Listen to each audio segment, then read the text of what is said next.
형제가족 여러분 안녕하세요. 오늘은 4월 25일 수요일 거룩하고 장엄한 하나님의 현현이라는 제목으로 출애굽기 19장 16절부터 25절까지를 묵상하겠습니다. 16절 셋째 날 아침에 우레와 번개와 빽빽한 구름이 산 위에 있고 나팔 소리가 매우 크게 들리니 진중에 있는 모든 백성이 다 떨려라. 자, 시내산에 도착한 다음에 하나님께서 세 번째 날에 너희에게 임할 것이라고 모세에게 약속하시고 그 다음에 모세에게 준비시키셨습니다. 그때 그 셋째 날 아침에 하나님께서 약속하신 대로 이스라엘 백성들 가운데 그 시내산에 진중에 임하였습니다. 자, 근데요, 하나님은 그 약속을 하시고 반드시 약속을 이루시는 분이에요. 그래서 셋째 날 약속하신 대로 하나님은 임하셨습니다.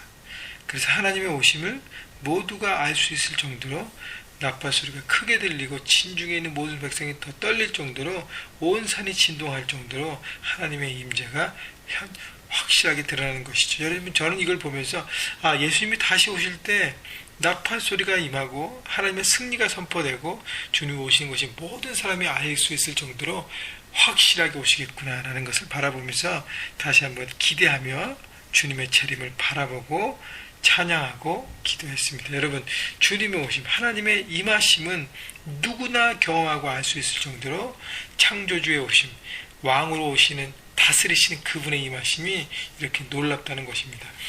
16절 마지막에 보면 모든 백성이 다 떨더라. 모든 사람이 두려워할 정도로 위험 가운데 하나님은 오셨습니다. 17절 모세가 하나님을 맞으려고 백성을 거느리고 진에서 나오매 그들이 산기슭에 서 있는데, 자, 그래서 하나님의 오심을 모세가 깨닫고 백성들을 다 데리고 산에 모는 못 하고요. 그 산 밑에 이렇게 있는데 18절 시내산에 연기가 자욱하니 여호와께서 불 가운데서 거기 강림하심이라. 그 연기가 옹기 가마 연기같이 떠오르고 온 산이 크게 진동하며 연기의 자욱함을 속에서 불 가운데 하나님의 임재가 이렇게 임하였다는 것이죠. 그래서 멀리서 볼 수 있지만 자세하게 하나님 얼굴은 볼 수 없잖아요. 그죠? 그래서 하나님이 중요한 것은 친히 이스라엘 백성 가운데 찾아오신 것입니다. 여러분, 거룩하신 하나님이 여러분 죄인으로서의 백성된 하나님의 백성이지만 죄인의 모습된 인간을 찾아올 이유가 없었어요. 이것이 바로 하나님의 사랑이고 하나님의 마음이고 은혜였습니다. 하나님이 직접 언약을 맺으실 이스라엘 백성들을 찾아오셔서 함께 하시고 말씀하시는 것입니다. 여러분, 그래서 하나님 먼저 우리를 찾아오셨어요. 여러분은 모두가 구원받았잖아요. 그죠? 주님 먼저 우리를 찾아오셔서 하나님의 자녀가 되게 하셨습니다. 그것을 바라보고 그 은혜에 감격하고 그 은혜에 감사해야 하는 것이죠. 19절 나팔 소리가 점점 커질 때 모세가 말한 즉 하나님의 음성으로 대답하시더라. 자, 모세가 하나님을 불렀고 하나님 음성으로 대답했습니다. 여러분, 하나님의 음성은 우리 가운데 들리는 것입니다.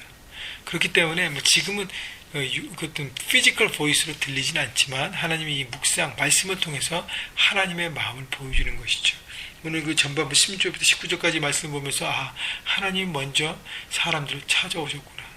하나님 먼저 사람들을 찾아오셨구나. 하나님의 부르심, 하나님의 찾아오심이 얼마나 놀라운 은혜인지를 다시 한번 기억하는 것이. 그래서 하나님의 구원을 생각하고 나를 찾아오셨던 그때를 돌이키면서 하나님 감사합니다. 주님의 부르심 때문에 제가 하나님의 자녀가 되었고 하나님의 사명을 받은 자가 되었습니다. 라고 감사하며 나가는 것입니다. 그렇기 때문에 묵상을 통해서 하나님을 만나고 하나님과의 만남을 통해서 우리의 인격이 주님처럼 닮아가서 성숙한 모습을 하나님 원하시는 모습으로 바뀌어져 가야 하는 것입니다. 20절 여호와께서 시내산 곧 그 산 꼭대기에 강림하시고 모세를 그리로 부르시니 모세가 올라가매 21절 여호와께서 모세에게 이르시되 내려가서 백성을 경고하라. 백성이 밀고 들어와 나 여호와께로 와서 보려고 하다가 많이 죽을까 하노라. 하나님 모세에게 하나님과 이스라엘 백성 가운데 경계선을 분명히 긋고 있습니다. 여러분, 창조주 하나님과 피조물 인간 사이에 경계는 반드시 있다는 것이, 하나님 우리를 친구로 부르시고 자녀로 부르시고 하나님이 사랑하는 백성으로 불렀지만 여전히 하나님과 우리 사이에는 선이 있다는 것이죠. 그것이 바로 하나님과 인간 사이의 중간에 선인 것이죠. 그렇기 때문에 그 선을 긋고 사람들이 순종하고 따르기를 하나님 바라는 것입니다. 여러분, 그 선을 사람들이 뭉개고 그들이 오면 정령 많이 죽을까 하는 것은 바로 선악과랑 똑같은 거예요. 하나님이 에덴 동산에 선악과를 만들어 놓으시고 그 다음에 그것을 통해서 하나님의 주권을 인정하고 하나님의 다스림과 통치를 인정하고 살라 그랬습니다. 마찬가지 시내산의 경계를 거놓고 사람들에게 하나님의 주권과 통치하신 것, 하나님의 말씀에 대해서 순종하는 법을 가리키는 것입니다. 그래서 하나님의 주권과 다스림을 내가 순종하고 있는가, 그렇지 않으면 내 마음대로 그걸 밀고 들어와서 내 뜻대로 내가 주인 되려고 할 때 우리 모두는 죽음으로 죄의 삭슬, 사망으로 얻게 되는 것이죠. 그래서 우리의 삶 가운데 하나님 우리를 사랑하시고 우리에게 은혜를 부으시고 우리에게 선물을 주시고 우리를 축복하시지만 하나님에 대한 두렵고 떨림, 경외함이 있어야 된다는 것이에요. 하나님은 사랑의 하나님이시지만 하나님은 공의의 하나님이에요. 불법과 거짓과 잘못된 모든 부분들을 하나님께서 반드시 대가를 지불하게 하십니다. 그렇기 때문에 하나님의 향한 경외함을 우리가 회복해야 하는 것이죠. 22절 또 여호와께 가까이 하는 제사장들에게 그 몸을 성결히 하게 하라. 나 여호와가 그들을 칠까 하노라. 자, 제사장들은 하나님의 앞에 제사를 드리는 사람들이기 때문에 하나님 앞에 성결하라 그랬습니다. 성결하는 건 거룩하고 구별된 삶으로 하나님께 나가서 제사를 드리라는 것이죠. 여러분, 하나님 우리를 제사장 나라가 되게 하고 제사장으로 우리 삶의 영역으로 보내셨습니다. 그곳에서 하나님 앞에 제사하기 위해서는 거룩한 삶, 구별된 삶을 살아야 하는 것입니다. 23절 모세가 여호와께 아뢰되 주께서 우리에게 명령하여 이르시기를 산 주의 경계를 세워 산을 거룩하게 하라 하셨사온즉 백성이 시내 산에 오르지 못하리이다. 24절 여호와께서 그들에게 이르시되 가라 너는 내려가서 아론과 함께 올라오고 제사장들과 백성에게는 경계를 넘어 나 여호와께로 올라오지 못하게 하라. 내가 그들을 칠까 하노라. 자, 하나님은 다시 한번 이 경계를 통해서 백성들에게 두렵고 떨림을 하나님 바라보라고 말씀하고 있는 것입니다. 우리가 구원받은 하나님의 백성, 이스라엘 백성들 출애굽해서 노예가 아니라 자유의 몸이 되었습니다. 근데요, 이 자유가 방종이 되지 않게 해서는 분명한 선이 있어야 되는 것이죠.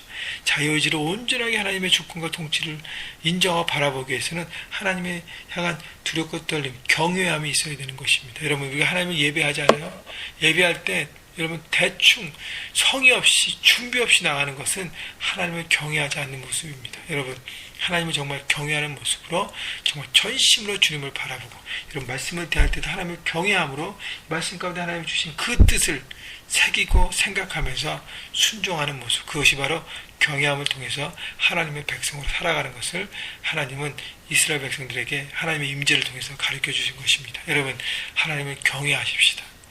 두렵고 떨림으로 바라보시고 죄를 버리고 하나님을 선택할 수 있도록 삶 가운데 하나님의 임재하시고 다스리심을 바라보고 구별된 삶을 통해서 여러분 삶 현장에서 또 예배로 하나님을 그러니까 하나님의 얼굴을 구하시고 하나님을 예배하시는 삶의 예배자로 살아가시기를, 오늘도 그렇게 순종하며 나가시기를 주님의 이름으로 축원합니다.